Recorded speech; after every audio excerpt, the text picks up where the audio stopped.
and welcome to the National Black MBA Association's Wednesdays webinar series. Thank you for joining us. Before we get started, I'd like to take a moment to acquaint you with a few features of this web event technology. At any time during today's program, you can adjust your audio using your computer volume settings.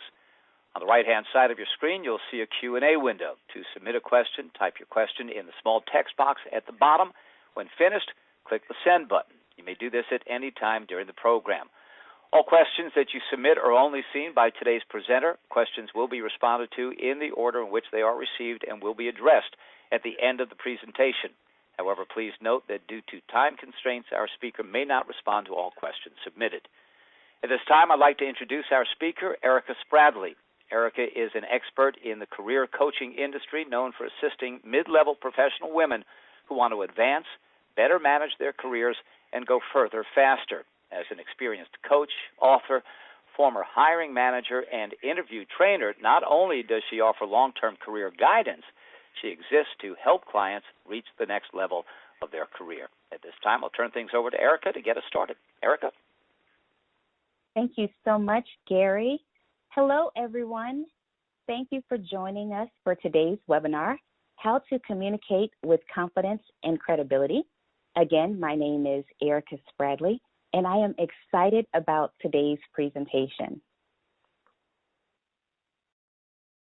Not only will I share information based on my experience, as well as a few things to consider, which I've gleaned from my online course, 20 Things to Consider Before Every Interview, we will focus on clarity, confidence, and credibility. One thing that I'd also like to add is, Gary, there is a participant handout, and is that also available for our attendees to see? Yes, there's files for download that our participants can download those files there. Perfect. So if you haven't already accessed the participant guide, I'd like for you to take a moment to do that now. It may save you a ton of time, especially if you're taking notes.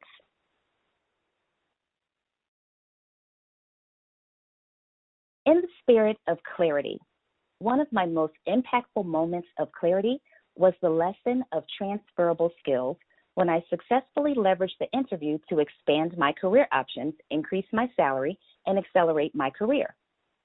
My first experience with this clarity, if you will, is when I was in retail. I spent about 18 years in retail, and I knew that I wanted to do something different, wasn't exactly sure what at the time, and I wanted to go to church on Sundays, which I couldn't do as a store manager in retail. So I decided to withdraw all the money from my 401k, give my employer a 6-week notice. I went on vacation and posted my resume on Monster.com. While my resume was on Monster.com, I was actually recruited by then Wachovia Bank, and they spoke to me about 2 positions. One was a financial center manager. The other was a financial specialist. So I transitioned into banking as a financial center manager with no college degree at the time, having never worked in banking. Another moment of clarity along my career journey, something similar but in a different field. I transitioned into a role as an adjunct professor.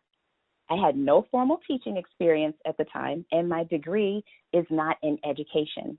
So I said that to say that when you have clarity, meaning knowing who you are, the value you bring, a heightened level of awareness, when you can speak to your experience with confidence and credibility, you can expand your career options in ways you haven't imagined. If you had to guess, what percentage of candidates can't differentiate themselves during the interview from other candidates?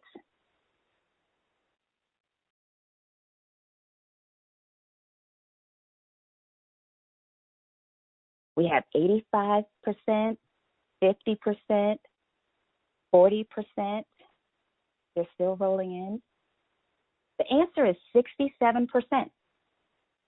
67% of candidates cannot differentiate themselves from other candidates during the interview. That number is way too high, considering you're the one who's been contacted for the interview, which means the employer believes that you can do the job. Here are a few costly mistakes qualified candidates make.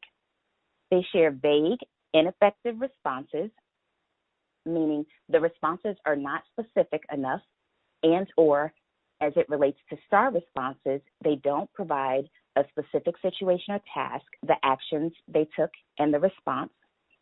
There's a lot of we instead of I. Ideally, you want a delicate balance. You want to show that you work well within a team, that you collaborate with others, and you also want to show that you contribute individually. Another mistake, a weak preparation strategy or not one at all. I've had so many people tell me I have the answers in my head.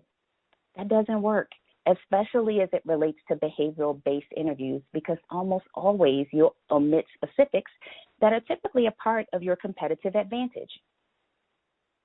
Sometimes candidates lack confidence, and then there's this inability to connect, which we'll get to later on in the presentation. Clarity is a heightened level of awareness, not just about the role and organization, but also regarding who you are as well as your value. So you need to know what the role entails. You need to know how you align with the role, and you should always have a response to the following. Tell me what you know about the role and the organization. If you can't respond to that question, why would they offer you a role? Again, you should be able to summarize what you know about the role and the organization in 2 to 3 sentences, know what the role entails, and know how you align with the role. One way to incorporate clarity and align yourself with the role is to dissect the job posting. So when I say dissect the job posting, eliminate repetitive and or unnecessary words, capture the responsibilities of the role, and then identify skills needed to perform the responsibilities that you've identified. So I'll repeat that again. When you dissect the job posting, make sure that you eliminate repetitive and or unnecessary words, that you capture the responsibilities of the role, and that you identify skills needed to perform the responsibilities that you've identified. Here on your screen, you'll see an image. If you make 2 columns, one on the left, one on the right, as you're dissecting your job posting, on the left, you would capture their candidate requirements. On the right, capture my qualifications and skills. So let's say, for example, in your job posting, they wanted you to lead a team of 3 to 5 direct reports. When you're dissecting that job posting, perhaps your qualifications and skills would be that you're responsible for 10 direct reports, 5 of them virtual, who manage portfolios and relationships of commercial clients, and that you have 5 years of leadership experience. So what this aligns you to do is it gives you a visual so you can not only see how you align with the role, but also so that you can proactively identify any gaps, and you can consider how you would respond to them if those gaps come up during the interview. Just thinking about the qualifications and skills that are shown here on the screen, what are some of the skills that come to mind for you if you are that person who's responsible for 10 directs, some of them virtual, who manage portfolios and relationships, who has leadership experience? If you are that person, just type into the chat feature some of the skills that come to mind with those qualifications.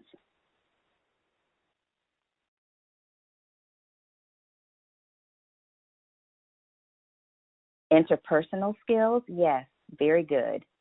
Developing staff, time management, communication skills, project management, managerial, mentoring, yes, all of those things. Relationship management, teamwork, collaboration, it goes on and on and on. So now what's happening is not only do you have a visual of how you align with the role, you're able to identify gaps, and you're starting to think about skills. Ultimately, what happens during the interview is The employer wants to make sure that you have the skills necessary to do the job. So now that you've identified your skills, you'll get to the place in your preparation where you're able to identify examples that demonstrate skill proficiency, and you can then communicate with confidence and credibility. Here are a few things to consider as it relates to clarity. Ask yourself, am I prepared to discuss industry trends, the employer's competition, and recent headlines involving the employer? Can I articulate my goals both short-term and long-term? Again, clarity is that heightened level of awareness. It is knowing yourself. It is knowing the industry, knowing about the employer, what the role entails. So again, ask yourself, am I prepared to discuss industry trends, the employer's competition, and recent headlines involving the employer? Also, can you articulate your goals both short-term and long-term? Now let's get to our second focus area of today, and that's confidence. Numerically speaking, 50% of my clients that I've surveyed have indicated that they have average interviewing skills. Well, this presents a problem. Employers are not looking to hire average talent, so none of us, including myself, can afford to show up with average interview skills. 53% feel they can wing it without preparation. Herein lies another problem. No one goes to the championship game without practice, without preparation. So if 53% of qualified candidates are feeling they can wing it, the number has to be astronomical in terms of qualified candidates who are not securing the offer they seek. 56% don't get the job because they lack enthusiasm. Everything that I've mentioned is well within your control. You can control whether or not your interviewing skills are average. You can control your level of preparation. You can control whether or not you show up as someone who is enthusiastic about an opportunity. When it comes to confidence, stop mentally self-sabotaging due to negative thoughts. You must be professional in appearance, body language, and your communication must exude confidence. Then, of course, there is your ability to connect. The interview is the conversation that leads to compensation. You want to make sure that you are approachable, personable, and likable. Remember, people do business with people they like, and employers hire candidates they like. Here are a few things to consider as it relates to confidence. Ask yourself, what aspect of the role am I passionate about? What is the number one problem I will solve once hired? I encourage my clients to incorporate a 30, 60, 90-day strategy. Within that 30, 60, 90-day strategy, what it is you're doing is you are considering what will your impacts be within 30 days? What will your impacts be within 60 days? What will your impacts be within 90 days? I cover, of course, these things in the 20 things to consider before every interview because the goal is to make sure that the employer feels that they would be doing themselves a disservice if they don't hire you.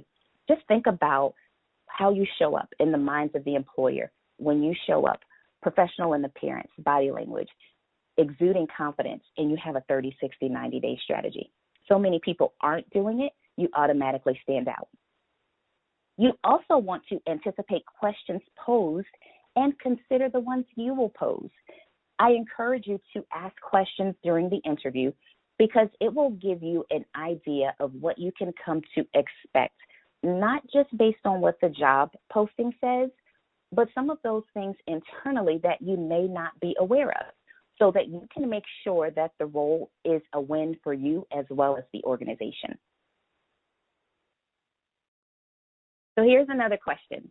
What percentage of candidates fail to communicate past experience to their current employment opportunity during the interview. 30%, we have 50%, 60%, a little higher, 62%, a little bit higher, 64%. 64% of candidates fail to communicate past experience to their current opportunity. So now we're going to talk about credibility and how you can begin to, if you're not already, communicate with confidence and credibility. With credibility, you want to avoid excessive filler words and verbal crutches such as so, like, You want to make sure that every response is exceptional. That is your standard. Exceptional responses. Building credibility means confidently communicating your results as well as your impact.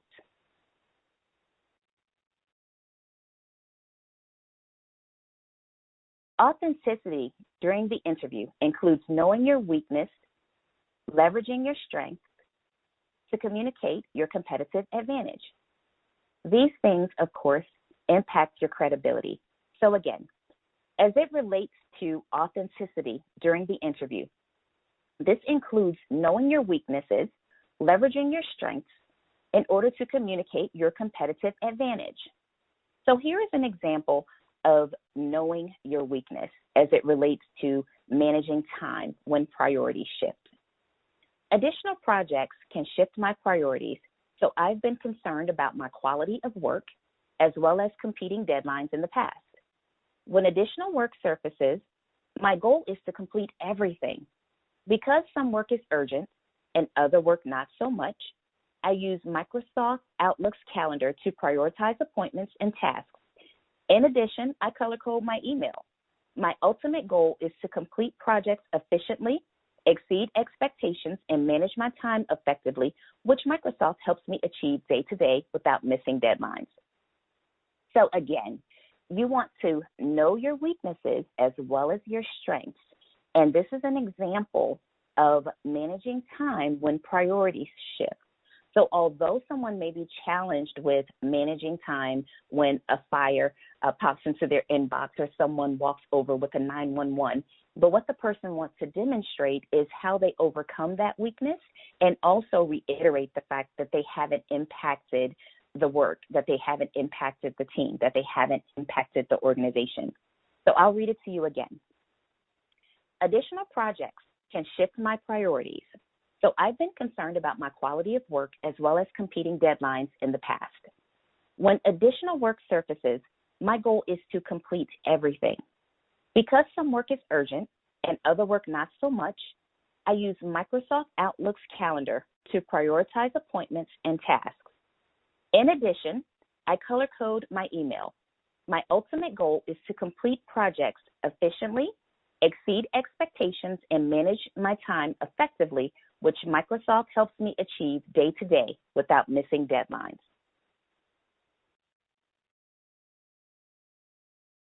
You also want to leverage your strengths. Your responses communicate performance and relevant skills during the interview. It is the quality and content of your responses, not necessarily the length. I'm often asked during my in-person workshops, how long should my response be? Well, that's going to vary. Some of your responses will be longer than others, but there's no required length. What matters is what it is you're saying. Are you demonstrating skill proficiency? And are they your best examples? So, for example, instead of saying, I lead a team, here's what confidence and credibility looks like. I lead a team of 7 direct reports, 3 virtual, responsible for inbound calls from small business customers, resulting in 37 million calls annually and 3.2 million in sales. We've eliminated the vague language, which is one of the mistakes I mentioned in a previous slide. We're also speaking to our results. We're including metrics. Stick to the stats. wherever possible, because that tells the employer how you will perform once hired. Again, when it comes to confidence and credibility, instead of thinking about how short your answer will be, think of effectiveness. Think of quality and content. Have you provided a full response to the question? And instead of I led a team, how about I lead a team of 7 direct reports, 3 of them virtual, responsible for inbound calls from small business customers, resulting in 37 million calls annually and in 3.2 million in sales. As it relates to STAR responses in behavioral-based interviews, before I get to the bullets on the slide, I'll just share with you that the premise of using behavioral-based interviews and why they are so popular now is employers feel that past behavior is an indicator of future performance. So if they ask you a question, tell me about a time when, give an example of a time when, describe when you, that will tell them that if you've successfully done it in the past, if they extend a job offer, then more than likely you can do it again. So you want to make sure that with your STAR responses, and if you've never been introduced to a STAR response during this type of employment interview, STAR is an acronym for a specific situation or task, A is for actions, and R is result. Again, STAR is an acronym for a specific situation or task, the actions you took to achieve R, the result or outcome. You want to make sure that your STAR responses are specific, that you fully answer the question, meaning you have a specific situation, action steps you've taken, and a result or an outcome, and these are your best examples that demonstrate skill proficiency. So here's what I'd like for you to do. Take a few minutes to capture your response as if you were in an actual interview to the question on the screen, which is, tell me about a time when you worked on a project. What I'd like for you to do is copy and paste your response to this question, and if time permits, when we get to Q&A, Gary will read a response, and I can give you feedback in the moment in terms of what you're doing well and what you can potentially improve upon as it relates to your responses. What I've found more often than not, especially in my face-to-face workshops, is people do not know that their answers are ineffective or that they're selling themselves short. They're just doing what they know to do. So I'd like to use this opportunity to help a few members, if they have the courage, to anonymously post their response to the following. Tell me about a time when you worked on a project. So take a couple of minutes to capture your response, please. Again, the question is, tell me about a time when you worked on a project.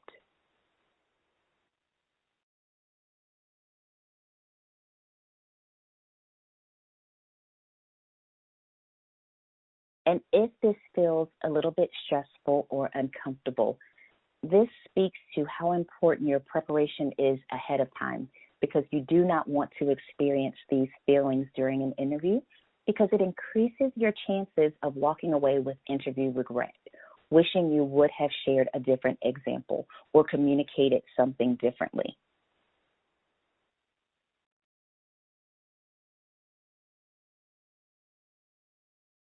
And again, when we get to Q&A, if time permits, I will give feedback on some of these anonymous responses so that we can make sure we're doing what we can to get you hired. Here's the response to the same question, and I'd like for you to tell me whether or not you feel like this is an exceptional response, an exceptional STAR response to a question posed during an interview. Tell me about a time when you worked on a project is the question. Here's the response. I work with a group of 3 executive assistants supporting the 3 highest ranking executives in the company. We collectively volunteered for a community service project to feed homeless children. Here's my situation task. My actions are as follows. I scheduled a meeting with everyone to discuss our involvement. I shared a tentative timeline and the responsibilities for each of us. Everyone agreed to my proposed plan, which made execution practically seamless. We continued to meet weekly for 6 weeks. During that time, we communicated on a regular basis, addressed every issue we encountered, and finished preparing for the event ahead of schedule. Here's the result. We successfully completed the community service project, were recognized for our contribution, and we now lead the community service group for our company, training other employees to exceed expectations in the community. So again, the question is, tell me about a time when you worked on a project. Here's the response. Here's the situation task. I worked with a group of 3 executive assistants supporting the 3 highest-ranking executives in the company. We collectively volunteered for a community service project to feed homeless children. I scheduled a meeting with everyone to discuss our involvement. I shared a tentative timeline and the responsibilities for each of us. Everyone agreed to my proposed plan, which made execution practically seamless. We continued to meet weekly for 6 weeks. During that time, we communicated on a regular basis, addressed every issue we encountered, and finished preparing for the event ahead of schedule. And here's the result. We successfully completed the community service project, were recognized for our contribution, and we now lead the community service group for our company, training other employees to exceed expectations in the community. So my question to you is this an exceptional response that you would potentially use during an interview? What would you improve? We have needs more I responses. Very good. While this response answers the question, it has a situation task, actions are provided, and the result was shared, there are some things that can be improved upon. One of those improvements is in the results. We successfully completed the community service project. We're recognized for our contribution, and we now lead the community service group for our company, training other employees to exceed expectations in the community. Well, how many other employees have been trained? What was my specific role in the training? And to a participant's point, needs more I responses. This person could also speak to not just what we did, but share a little bit more about what they did as it relates to their involvement in this project and the impact and their results. As you continue to build upon communicating with confidence and credibility, I invite you to take advantage of my online course, 20 Things to Consider Before Every Interview. You can save 40% using the code NBMBA, which brings the cost to $25 over the next 24 hours. This course is designed to help you assess communication mistakes that cost you the job. You can approach the interview from a competitive place of competence and connection with the interviewer, and you'll also have a strategic preparation model that increases your confidence and improves communication. The hyperlink for the course can be found in your participant guide, or you can go directly to www.confidentcareerwoman.com. You can apply the code NBMBA, as in National Black MBA, and it will discount the course to $25 if you decide to take advantage of the offer within the next 24 hours. So again, the course is 20 Things to Consider Before Every Interview, and you can access the course at confidentcareerwoman.com. It will help you assess communication mistakes that cost you the job. You can approach the interview from a competitive place of competence and connection with the interviewer, and it will provide a strategic preparation model that increases confidence and improves communication. Here's a side note. As you're aware, getting hired is a process, and your resume is a part of that process. Here are 3 of the 5 resume mistakes qualified candidates make, which can be found in my resume e-guide. You'll notice there's another hyperlink in your participant guide to a free download, which is a resume template, examples of bullets that communicate results, And there's also a resume checklist. But of course, we don't have time to go over all 5 of those mistakes, but I'll share 3 of them with you now. Candidates fail to demonstrate competency and qualifications by using the incorrect resume type.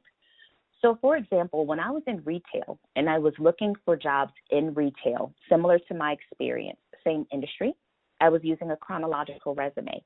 When I transitioned into my role as a financial center manager and even as an adjunct professor, I used a functional resume. Candidates fail to communicate their career story. Another mistake, candidates sell themselves short by including vague and irrelevant information. So again, if you'd like to take advantage of the complimentary resume e-guide, you can just click on the hyperlink in your participant guide to do so.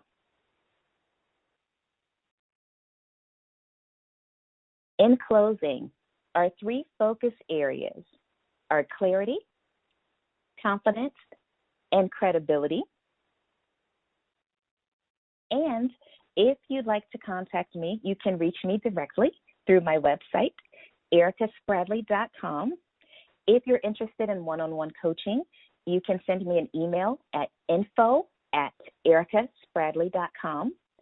I'm also on social media, Twitter, Erica_Spradley, LinkedIn, Facebook, and Instagram, Confident Career Woman.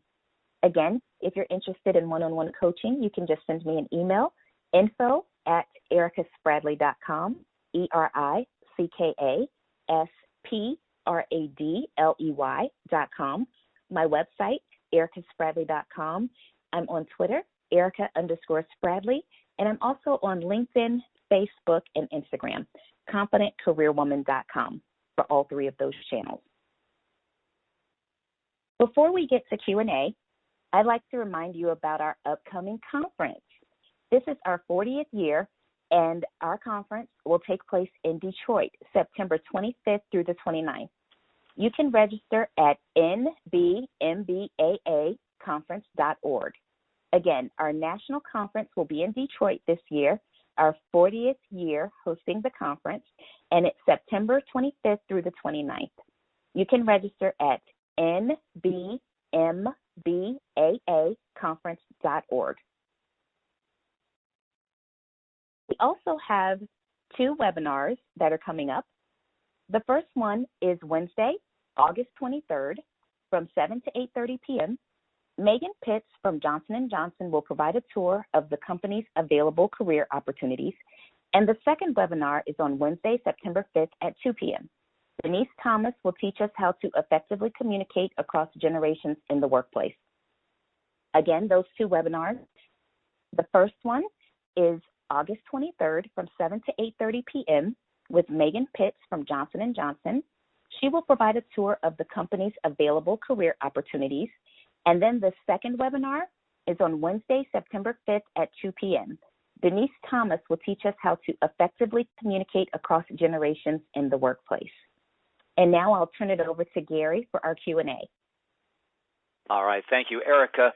Before we begin the Q&A portion of today's program, as a reminder, the Q&A window is located on the right-hand side of your screen. To submit a question, type your question in the small text box at the bottom. When finished, click the send button or push enter. Again, please note that due to time constraints, our speaker may not respond to all questions that are submitted. Our first question, what are your thoughts on wearing a business dress versus a suit to a formal interview? For me, it's the comfort that you have as the person who's going to the interview. I don't think that one is more professional than the other. For example, I always wear a pantsuit to an interview just because I'm more comfortable. I don't want to wear anything that could potentially be distracting, even though I would make sure I'm professional in appearance. For me, it really goes down to whether or not I am more comfortable in wearing a skirt, dress, or an actual pantsuit. Good question. All right, next question. What would you do in this situation during an interview? Let's say you had a previous job or internship which you didn't get a full-time offer, and you're asked why you didn't go back to that company. What would you say? So this is a tough one because I usually ask follow-up questions, and that's hard to do on a webinar with a chat feature. But in the event that you were not selected for a full-time opportunity or permanent opportunity, I would simply say there was a limited number of interns that the company could hire permanently. And although I was not selected, I did learn a lot in the process. And here's what I found to build upon as a result of that experience. And then I would just take maybe 2 or 3 things and share with the employer as it relates to that internship experience or my past experience as it relates to the new opportunity that I'm going into. So if you don't feel comfortable going into detail in terms of whether or not the company offered you a permanent position, try to align yourself with the employer by sharing some of the things that you learned during that internship. Next question, how should you end an interview? How should you end an interview? Well, you definitely want to end on a positive note. Extend a handshake, of course. You definitely want to reiterate your interest in the position. Ask for next steps. If you've already said how long will it take for you to determine who you will select for the role, you'd want to know if there's anything that you will need to do following the interview. All right, next, can you please mention some deliverables that you have with one-on-one coaching? Sure. So the one-on-one coaching actually varies with each candidate simply because no 2 people interview the same. They may have, similar strengths, but what I offer with all of my coaching sessions is a consultation so that the candidate can decide whether or not they want to proceed, but we actually determine what the candidate needs to do to improve upon their interviewing skills. So, for example, most of my clients struggle with confidence in terms of how they see themselves, and interviewing is not a language that we use on a day-to-day basis. So if someone says, for example, how was your day? You don't say, well, I helped 37 customers, improved efficiency by 10%, and enrolled in a web-based training. That's typically not how we communicate on a day-to-day basis. So we work strategically around how to make sure you are using your best examples from your experience that relate to the opportunity that you are pursuing. And I identify blind spots that my candidates may not even realize or are aware that they possess. So each coaching session is customized for the individual. If you have specific questions or there are things that you feel you may be challenged in, please feel free to send me an email and I'll send you the link to my scheduler and we'll schedule some time to see what we can do to help you with your interviewing skills. All right, next up, I have not worked since 2015 due to a work-related injury. What do you suggest I do to prepare for getting back to work as I transition back to the workforce? As you transition back into the workforce, one of the things that I'd like to suggest, if you haven't been doing so already, is making sure that your skills are still relevant. We're living in a day of technology and things are advancing quickly. So you want to make sure that even though you have a gap, that your skills are still transferable and that you still can communicate that you have relevant skills that are attractive to an employer. There are so many ways to learn nowadays. So whether it's taking advantage of a webinar such as this or a free course online or going to your local library, whatever it is, just make sure that when you show up for that interview that you are communicating how you still have relevant skills that the employer would find valuable. Next question, how can I help myself get over my imposter syndrome? Good question. So as it relates to imposter syndrome, we talked a little bit about authenticity. And what I found to be extremely common with women is the imposter syndrome, but your competitive advantage lies in your authenticity. You don't have to show up to be someone that you're not. The best thing that you can do is show up and be who you are. And that's not to say that we approach our career casually. That's just to say that some of the things that we may see as a weakness or a deficiency can be seen as a strength in the eyes of an employer. So if you are struggling with imposter syndrome, I would first ask the question, when did I first feel that it was more comfortable for me to be someone other than myself, and start there?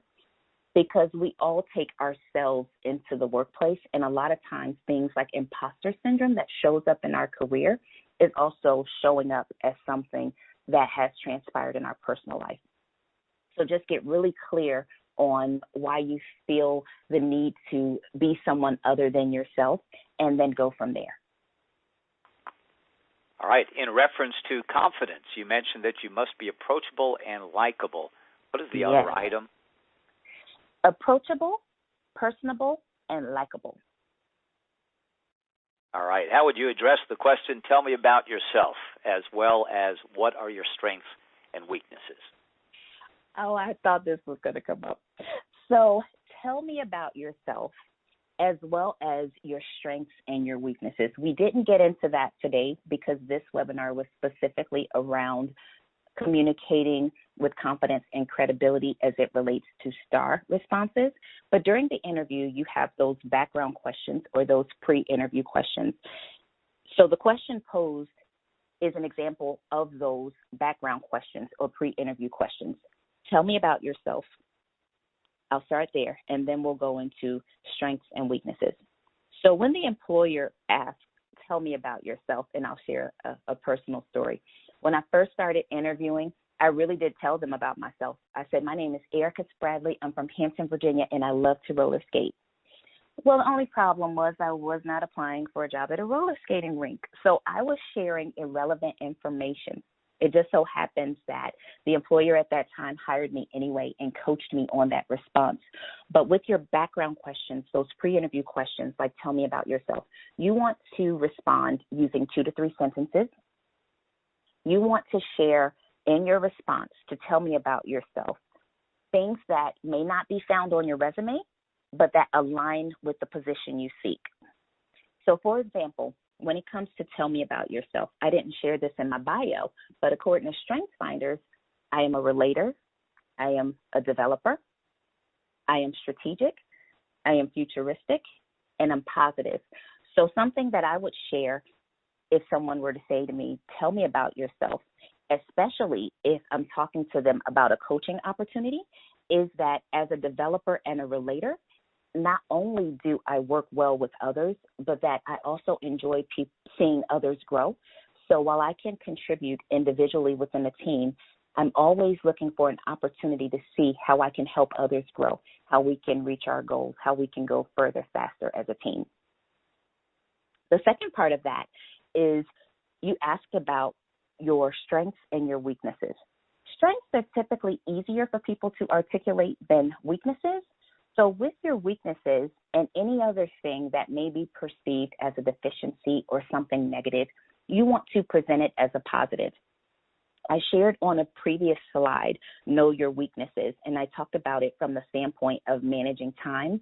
While I wanted to share a moment of authenticity and transparency around, I meet my deadlines, but sometimes my priorities shift and I need to get a hold on that and continue to manage my time.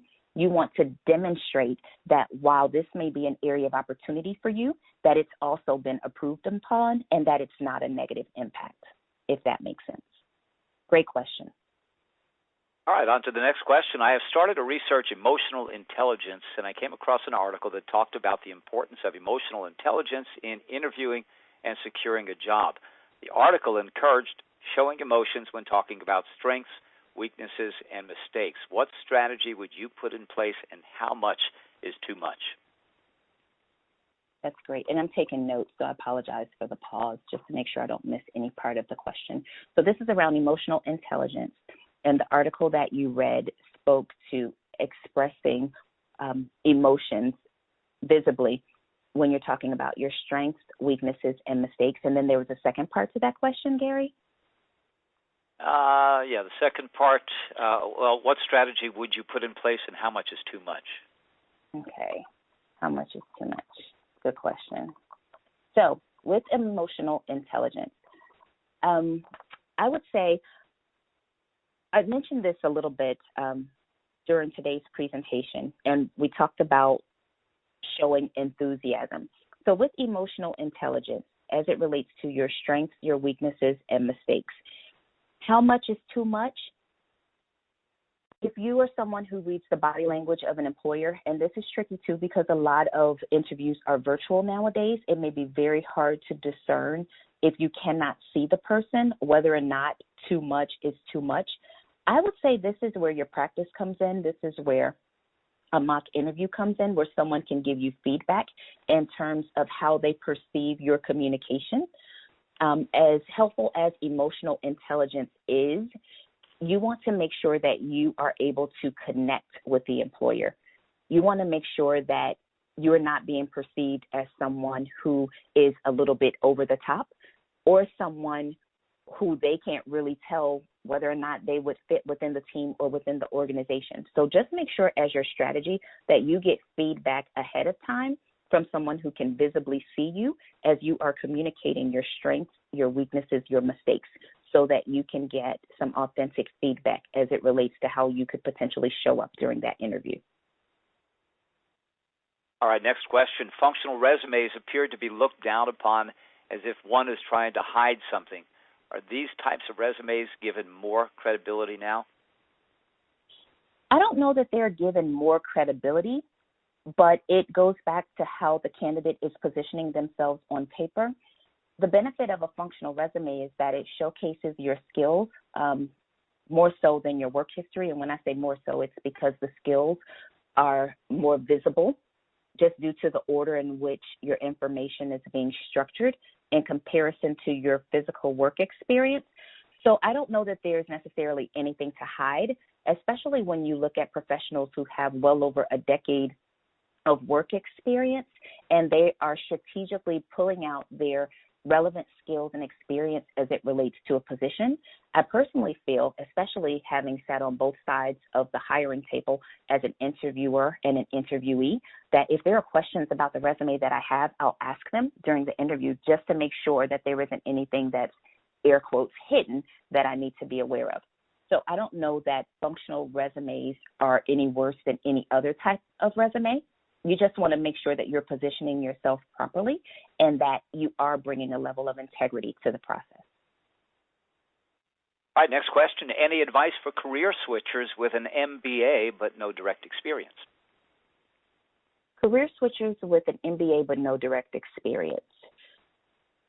I would say if you're looking to transition into something different and you don't have experience, it's so competitive now. Think of ways that you either can get experience or you have been exposed to the environment that you are seeking to get into. A lot of times we minimize experience such as volunteerism, or maybe you are even a leader in one of the chapters here with National MBA or another organization. Really think strategically about the experience you do have and how it relates. But if you have zero experience and you are attempting to get into an industry, your network is going to be a critical component of how fast you accelerate your entry into the field and or role you're trying to get into. Whether you're transitioning into another career or not, I cannot reiterate how important it is to have a network. I call it a success team. People who can help you, who can hold you accountable, be your accountability partner, but also who can open doors for you that you cannot yet access. There is no real workaround to whether or not you have experience. Either you have work experience, relevant experience, or you don't. But the question is, A, how can you gain it? B, how can you look at experience you have had so that you can leverage it properly? And C, who can you tap into who can help you get to where you need to be? For example, I mentioned that when I transitioned into banking, I had not worked for a bank, but the skills they were looking for as a branch manager, I possessed. I had coaching and development skills. I had leadership skills. I had sales skills. I had customer service skills, and those were all pivotal in my role as a financial center manager. When I became an adjunct professor, my degree is in management with a concentration in HR. I've never formally taught, but I was an adjunct professor for 2 years, and so I was able to leverage some of the skills that I've gained as a professional in order to become an adjunct professor. So get real clear on what it is you need, what it is you have, and then tap into your network. On to the next question. Should you always follow up an interview with a thank you note? And if so, is handwritten better than email? Yes and yes. So I say handwritten, even though a lot of us don't do handwritten notes anymore, even though a lot of us question whether or not they should not send an email. To be quite honest, I do both. And the reason I do both is because I know that a handwritten thank you sometimes takes longer to get to the recipient, but I also understand that a handwritten thank you or something other than an email tends to stand out because we're in the mobile age and most of us communicate on the go and we use email. So A, the important thing is to follow up. B, you always want to say thank you. And C, send an email thanking them, and whenever possible, make sure you send a handwritten thank you. All right, when you changed careers, what did you say when the prospective employers asked you why you want to leave your current job if you're doing so well? Great question. So when I transitioned into the banking world, I was recruited for that job. So I'd actually been unemployed for 6 weeks. I mean, I was taking advantage of my timeshare at the time. I was on the beach in Ocean City, Maryland. So I really wasn't doing anything to develop. It was just a time for me to take a mental break and recharge and focus on what it was I wanted to do, both short-term and long-term. So at that time, I was able to communicate to the employer that I was at a moment in my life or a point in my life where I wanted to honestly assess what I wanted to accomplish short-term and long-term. And I knew that it wasn't to continue along the path that I had in retail. I knew that banking would give me the opportunity to be exposed to a different industry, a different environment, and allow me to have the balance of leveraging the skills that I currently had, but also growing with an industry and organization to add real value and impact. With the adjunct professor role, I was doing well when I decided to be an adjunct professor, so it wasn't that I was not doing what I loved because I still had my business at the time, but a part of my legacy is I want to incorporate a free course on interviewing skills in every high school across the country, and I knew in order for me to do that and to make a real impact, I had to do that from the inside out. And so that was one of the things that impressed them during the interview is, one, I wanted to come to the table and have the conversation about creating a course nationwide and not getting paid for it in return. But two, to see that I wanted to make a difference in the lives of others, again, not asking for anything back. Three, last but not least, I had the skills to do it. So it really depends on where you are in your career, what your plans are short-term and long-term, and what it is you'd like to accomplish. Next question, what is the best way to navigate through a panel interview? I love panel interviews, but I'm a rare breed who loves interviewing.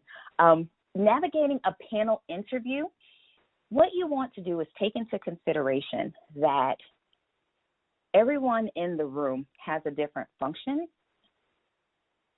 but your goal is to show up as the best person for the job. And again, to have the interviewers feel as though they'd be doing the company and themselves a disservice if they didn't hire you. So you want to make eye contact with everyone.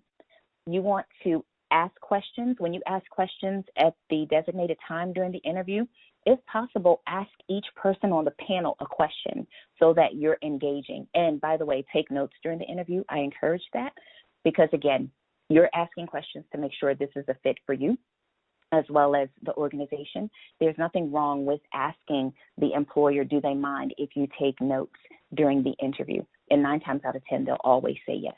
But they'll always say yes, as in give you permission to take notes during the interview. But when you're navigating a panel, you just want to make sure that you are engaged and that you are engaging and that you are making eye contact. And if there's anything that you observe in terms of body language that may make you feel like, I maybe should have said something differently, it's okay to ask or to even mention. There's something else that I'd also like to add as it relates to the response around project management. remember, you get to decide how much you want to share. After you leave, there are no do-overs, and it's okay to revisit because it's a conversation. A lot of times we take on so much stress as it relates to the interview because there is a lot at stake for some of us. You know, we're not just doing this for fun, but you want to navigate the panel interview, the single person interview as a conversation. You want to show up with confidence and credibility, and more importantly, you want to at least bare minimum have an attractive offer extended. All right, if I didn't get a summer internship and the interviewer questions that, how should I get through the question without harm? If I did not get a summer internship. So you're asking if you applied for an internship and did not get one, meaning the employer said, why didn't you get an internship? That's a tough question to answer unless you were given feedback as to why you did not get an internship. If you don't have feedback, the best thing to say, or at least what I would say, is an understanding how competitive it is to secure an internship. I'm not aware as to why I did not receive the internship. I was not given feedback, but I am interested in, again, this is similar to the response I shared earlier with aligning your experience, your skills to the opportunity that's being presented. Don't necessarily dwell on what you didn't get or feel like, oh, this will be frowned upon that I didn't get it. Speak to it and continue to speak to why you are the best person for the opportunity you're speaking to them about. Next question, how do you find balance between rehearsed spontaneity and being well prepared? The balance between rehearsed spontaneity and being well prepared. If you are well prepared, spontaneity won't be a challenge. So I don't know that it's necessarily something that you have to balance, because it goes back to what I just shared moments ago about the conversation. No one is more prepared to speak to your experience and expertise than you. So think of it this way. If you're having a conversation with someone about you, and it's a personal conversation, and you are going with the flow to a degree, meaning you're following this person's lead, you're engaging, you're answering questions, you're asking questions. The interview is very similar to that. It's just that you're speaking to it from a professional standpoint. So welcome the spontaneity. If you're asked a question that you can't answer, ask, do you mind if I take a minute to think about that? Another reason why I suggest that people take notes is you have an opportunity to make a couple of bullets around what it is you would like to say, how you'd like to respond to a question when you don't have an answer. So that way you're not rambling. It may not be your best response, but at least you've organized your thought, you have a level of clarity, and you can communicate a response confidently. All right, Erica, we are pretty much out of time, but how about we do one more question? Okay. Hey, Gary, I have a favor to ask. With the last question, is it possible to share with me someone's response to that question I posed around the project so I can give some anonymous feedback? We didn't get to any of those. Would you rather do that then instead of another question? Yes, please. Okay. All right. Let me pull up one of those for you. All right. Here we go. During my time with UPMC Health Plan over the course of this summer, I worked on 2 projects. One of them required that I improve the quality auditing processes of the operations department. This project required that I work closely with the senior director, managers, and other departments such as the product and marketing department. I was able to improve the process of auditing to allow for timely notifications to be sent to members and reduce member dissatisfaction. Very good. Excellent. Whoever that was, you did an excellent job of sharing a specific situation or task, the actions you took, and the results. I know that this was a webinar, so you couldn't go into a lot of detail. But what I would suggest is you mentioned a couple of departments and individuals that you worked with as you were improving audit performance. Think about how many people you touched. Think about when you say timely, how did you improve efficiency as it relates to time? Give me a time frame. Give me an idea. Give me a percentage. Think about how you can incorporate metrics as it relates to this response, and then walk me through the example. When I talked about quality of your response and the length of it, think of this as a recipe. When you omit details, The same way you omit ingredients from a recipe, it doesn't turn out quite right or the way you anticipated. The same thing holds true with your interview response. So imagine you were training me on how to do what you did in terms of improving this audit performance, then speak to your example, your response that way. When you're capturing these responses, last but not least, take them, again, out of your head, put a note in your phone, record a voice note, record yourself using video, capture them in Word, write them down on a notebook, whatever you need to do. But just make sure that you can review them, read them over, and that they are your best examples that are specific and that demonstrate skill proficiency as they relate to STAR responses. I know we're out of time. I could talk about this forever, but I want to be mindful of everyone's time. Thank you so much to all of you who joined today's webinar, How to Communicate with Confidence and Credibility.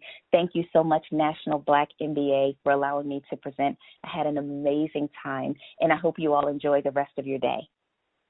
All right. Again, we are unfortunately out of time, cannot get to the rest of the questions. Again, thank you, Erica, for a great presentation today. On behalf of NBMBAA, I'd also like to thank you, our audience, for your participation in today's event. This concludes today's program. Again, thank you, and have a great rest of your day.